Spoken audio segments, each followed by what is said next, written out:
I'm about to recount happened back in 2022. I was 24. For context, I am non-binary, assigned female at birth, but I present very feminine.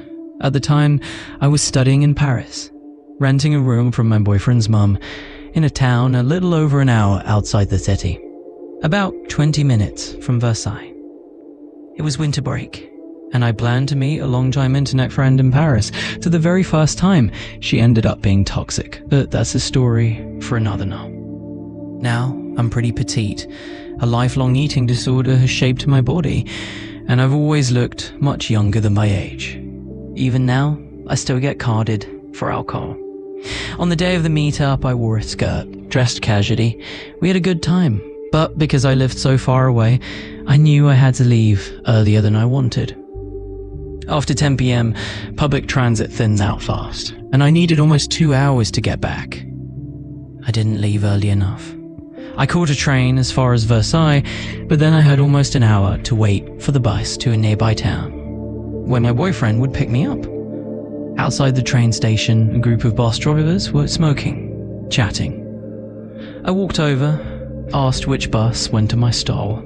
A small man with grey hair, maybe late 40s, early 50s, said it was his route. He glanced at my skirt, commented that I must be freezing, then offered to let me wait inside the bus to warm up. I was cold and I appreciated the gesture, so I agreed. He led me toward a bus parked in a very corner of the lot, no lights, no people. As we walked, he stood just a little too close, started asking personal questions. Where I lived, where I was headed, what I was studying, if anyone was waiting for me to know. His tone felt overly familiar, like in his mind, we'd spoken before. My instincts were screaming, be careful. That I've always been polite, a people pleaser, so I gave vague answers, even through all my discomfort, and I followed him to the bus. He opened the door, motioned me to get on. I had this nervous reaction shoot through my body. It told me not to go inside, but I was cold and it was late, and stepped in anyway. I sat at the front of the bus where there was still a sliver of light, and for even more context, I'm black, and in the dark you wouldn't have seen me easily. Other than the drivers who watched me leave with him, no one knew I was on that bus. Things got strange almost immediately. He flicked his cigarette away, climbed in behind me, started talking about the bus, how it had been designed to transport the French football team. There was a big table, he said, even a bathroom in the back. Twice, he suggested I come to the back of the bus with him. There were no lights back there, and I wasn't interested in whatever he was trying to show me. So I stayed put. I pulled out my phone, texted my boyfriend. Weird bus driver, call me ASAP. I ignored the driver's ramblings, stared at my screen, hoping, waiting. He moved to the aisle, stood between me and the door, still talking, still watching. His eyes kept flicking from my phone down to my knees, my thighs. At that point, I was praying for that call to come through, and then his name lit up my screen. Relief. Like a wave. The driver must have seen his photo, because suddenly, he stepped back. Said he was going outside to smoke another cigarette before we left. I answered the call, whispered everything, all while watching him through the window. When he walked far enough away, I was ready to bail. I got up, made my way to the door, and that's when I realized he had closed it behind him, locked it. I was trapped on the bus. Still on the phone, I went back to my seat. Through the window, I saw him coming back. I think he saw me talking, 'cause he turned, walked away again, locked the bus behind him. Again, he did this 3 different times, each time locking me inside before walking off. The last time, he stayed near the bus. So I hung up, started texting instead. I shifted my seats, watched him more easily. And that's when I saw an older woman approach. She asked him if this bus was going to the stop I'd asked about. He lied. Flat out. I started frantically texting, telling my boyfriend I was going to die. I was convinced this driver was going to do something terrible and then dump my body on the side of the road. That's when he came back inside, locked the door behind him. According to the schedule, we were supposed to leave in 2 to 3 minutes, but something inside me snapped. I didn't want to be on that bus, not with him. I stood up, tried to keep my voice calm, tried not to shake. I told him I needed to run back to the station to use the restroom. He said there was a bathroom on the bus. I lied again, said I needed snacks from the vending machine. He hesitated, stared through me, but eventually he agreed. Not before pretending, twice, that the door button wasn't working. At that point, I dropped the act.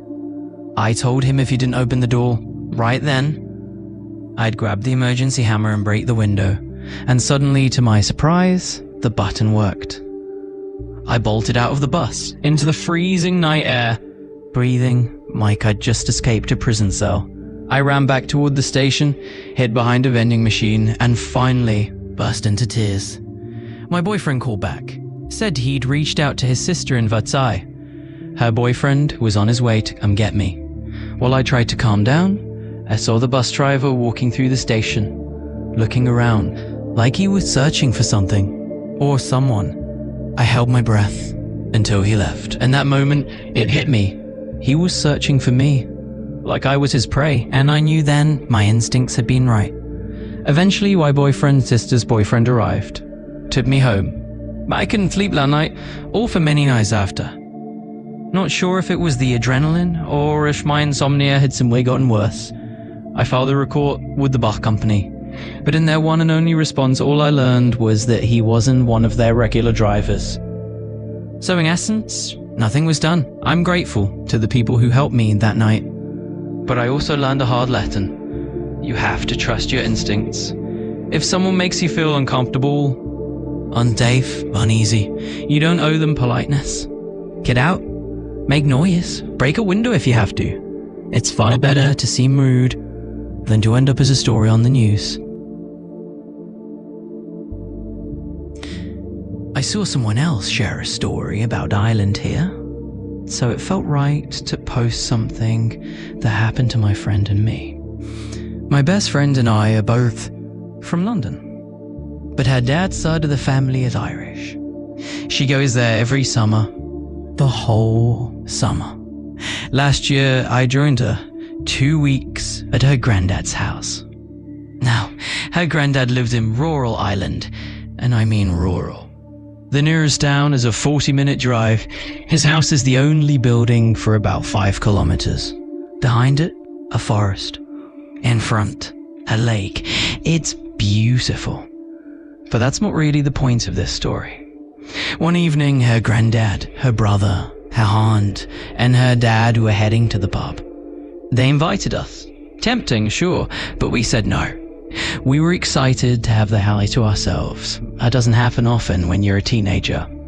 So we stayed in, played house, watched a movie, just a chill evening. Now, if you've ever been to Ireland, you know a quick pint is never quick. By the time it was nearing 10, they still weren't back. We were curled up in the living room, movie flickering, quiet all around. Then, a knock. Soft, just once. We looked at each other. Maybe someone forgot their key. We got up, walked to the conservatory, that's the space before the front door, and standing there, just outside the glass, was a man. Not her granddad, not her dad, not anyone we knew. He didn't speak right away, just stared. And there was something off. His eyes were wide, too wide. He looked alert, crazed. I can't quite explain it, but if you've ever met someone who gave you a bad vibe, you'll know exactly what I mean. Then he spoke. Said his car had broken down. Asked to use the phone. Said someone was coming to get in. I looked past him, out toward the road. There was no car. Just the forest, Just the lake. Just us. I said something to the effect of, "Where's your car?" He explained that it had broken down about 30 minutes down the road. He'd walked until he found a house that looked like someone was in it. And given how remote my friend's granddad lived, it was plausible. With slight hesitation, my friend passed him her phone, said he could call whoever he needed to call, and then wait on the door stuck. But he didn't accept the offer. Instead, he kind of ignored it, started asking if there were any adults in the house, any parents. I wanted to give him the benefit of the doubt. Maybe he felt more comfortable sharing his predicament with grown-ups rather than two teenage girls. We didn't know if we should tell him we were alone, but given the situation, we said the family was out. They might be back soon. He started looking past us, into the house. Then he began to insist that we let him in. Said he wanted to use a landline. At this point, we were more than suspicious. If he wanted to call someone, why not just use the mobile? He was erratic, insistent, kept repeating that he needed to come inside. My friend finally said, either use the phone or leave. Beyond that, there was nothing more we could do. But he kept insisting, so we shut the door, locked it, and then locked the door to the actual house. A bit sketched out, we sat in the living room, trying to peep out the window, trying to see if he'd gone. He lingered, looking directly into the windows, maybe searching for a way in, maybe just trying to make sense of us. But then he left. We couldn't tell which direction he went. And just to add a little more fear fuel to the fire, my friend explained that the nearby town was tiny. Everyone knew everyone, and she'd never seen this man in her life. Which scared her, because she was personally acquainted with most of the town by now. We thought about calling her dad, but since it had been about 30 minutes with no disruption, she left it and continued on with her night. Later that night, her dog was getting restless. Her family was still out, still loud, somewhere far off. So we let the pup into the back garden. She roamed for a bit, 5 minutes or so, then started barking. But it was too dark to see what she was barking at. We figured probably a goat. That was usually the case out here.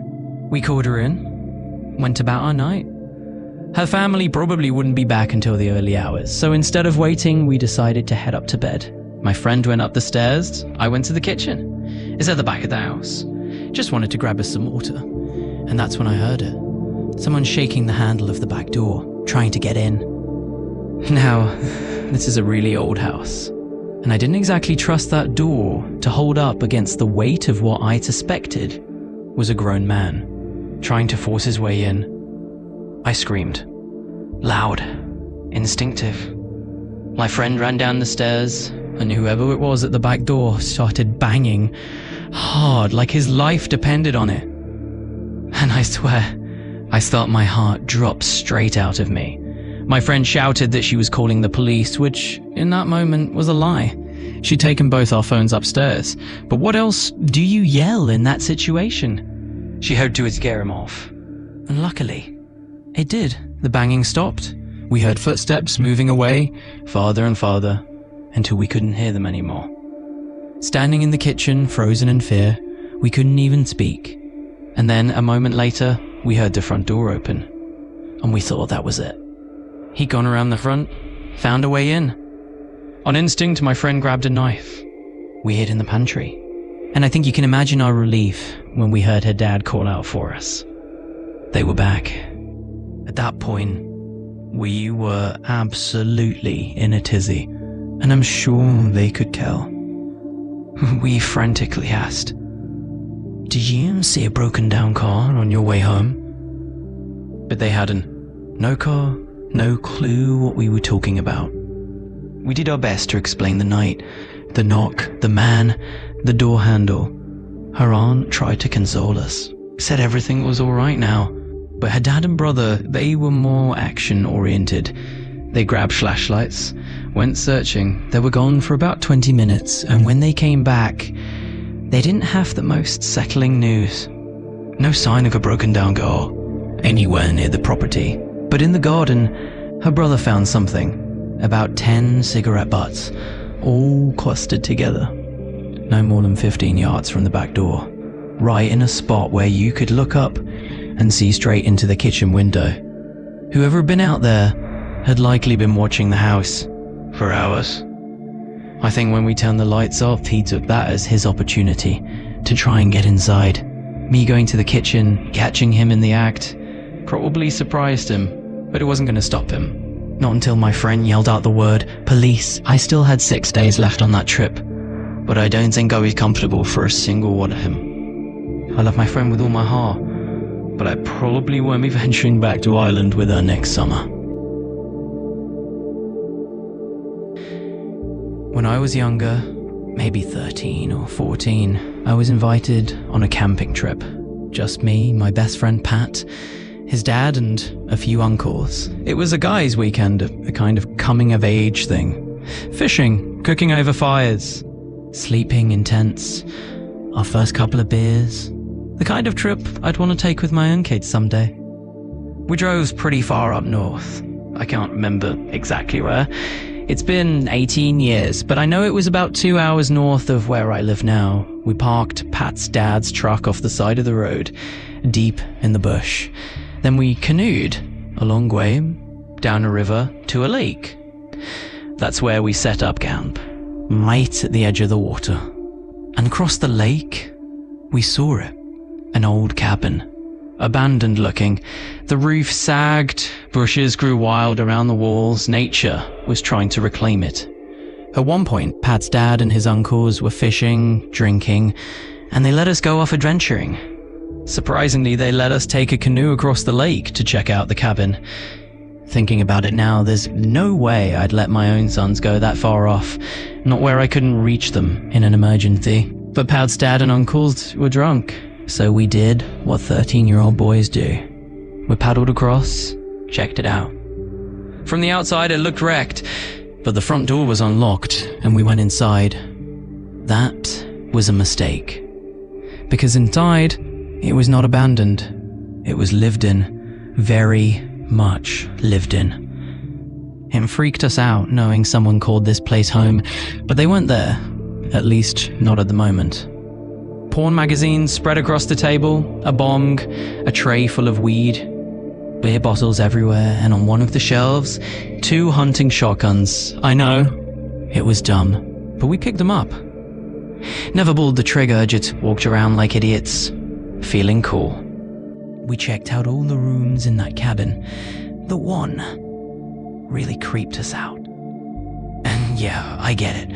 Technically, we committed a trespass, breaking and entering, maybe, but we honestly thought it was abandoned.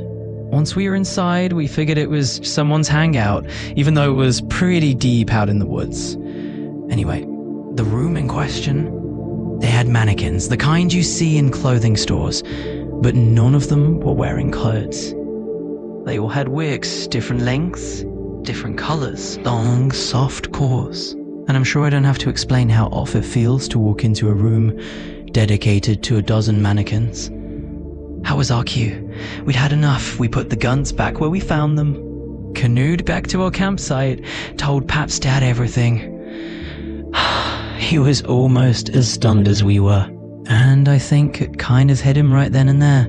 He shouldn't have let us go off on our own. That evening, we fished a little more. Pat caught a fish.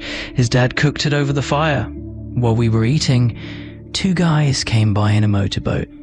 Stopped off at our site. They were friendly enough. We joked around, figured they were just other campers or people out fishing. But then they invited us to their cabin, just across the water. Pat's dad politely declined, but the men lingered, wary, quiet, and that's when things started to feel off. They were drinking a lot, exchanging weird looks with each other. At one point, they asked Pat and me if just the 2 of us would go hang out with them. Pat's dad gave a stern no, and things only grew more awkward around the campfire. They stayed until it got dark. Then, just as quietly as they'd crept up, they left. A soft finality. That night, Pat's dad and uncle stayed up by the fire while we were in the tent, though we didn't do much sleeping, mostly just talking about how creeped out we were. Those 2 guys, the cabin, the porn, The guns, the wigs, it didn't settle the situation. Eventually, we did fall asleep. And in the morning, everything was packed up. By the time we woke, Pad's dad had cut the trip short. We packed up the tent. Didn't linger. Just left. Most of the trip back we'd spent talking about how freaked out Pat's dad had been. Pat and I have talked about it here and there over the years, but we had a falling out. A big one. And I never did ask exactly where that cabin was. Not that I'd want to go back. The lake was beautiful, the scenery breathtaking. But none of that trumps the uneasiness of being so close to those two wig-wearing hermits. I'm all for camping, just not there. It stuck with me, because of how strange and unsettling it all was. Every year, my parents go away for their anniversary, a week-long trip, leaving me home alone. At the time of this story, I was 20, so it wasn't a big deal. But that year, the first day they were gone, something weird happened. And then something even scarier happened the night before they came home. On day one, a man came to the door in the morning, said he was dropping something off. I didn't recognize him, figured he'd just leave it, like money delivery people do. But he stayed. 5 minutes, just standing there. Eventually, he got back in his car, started to drive off. Thinking he'd finally left the package, I opened the door, stepped outside. But he must have been watching, because he stopped his car in the middle of the road, got out, walked back toward me, handed me the package directly, even though no signature was required. He wasn't dressed like a delivery person. His car was old, beat up, nothing like a company vehicle. The whole thing just felt off, but I put it out of my mind. It was something my family had ordered. Fast forward to the end of the week, I was sitting in the living room around 11 at night when I saw a large figure approach the front door. My door has dimpled glass, so I couldn't make out any features. Just the dark silhouette of a person, and then they started pounding, not knocking, pounding. Then he just stood there. Didn't leave, didn't speak, just stood on my porch for 10 minutes. Occasionally, he'd hit the door again. Not knocking, just pounding. My heart was racing the whole time. Luckily, my sister lived less than a mile away. I didn't open the door. I grabbed my phone, called her. A friend said he'd come right over. By now I was in full panic mode, and then it hit me. My dogs were still in the backyard. The back door was mostly glass. Through the gate. Tried to break in while my dogs barked like mad. They're little dogs, their bark don't carry much weight. I rushed to bring them inside, kept one eye on the front of the house. Finally, my brother-in-law arrived. But by then, whoever had been at the door was gone. He drove me to my sister's house, and once I calmed down, we pulled up the front door camera footage to see who it was. But what we found only made it creepier. The cameras had been off the entire time he was at my door, and for about an hour before he showed up. The wild thing is, I know no one before that, and they came back on later, while we were reviewing the footage, but for about an hour and a half, they were completely dead. These aren't battery powered, they're hardwired into the house, they'd never glitched before. They're usually very sensitive. To this day, I have no idea who that person was.